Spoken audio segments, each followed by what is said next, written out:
Meron naman akong tanggap isang solar charger at AC charger na stand fan na may lead light. Ang kanyang problem ay hindi gumagana yung kanyang fan at yung ilaw ay okay. Ang problem ay mahina or hindi umiikot yung motor sa taas.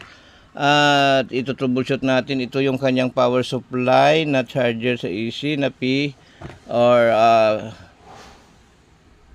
MPS switching mode power supply. At ito po yung kanyang control board. Nandyan po yung mga IC. At wala siyang mababa yung supply na umaakyat sa taas, kaya tiningnan natin.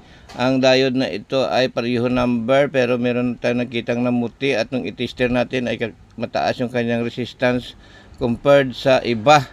So ito yung ating papalitan.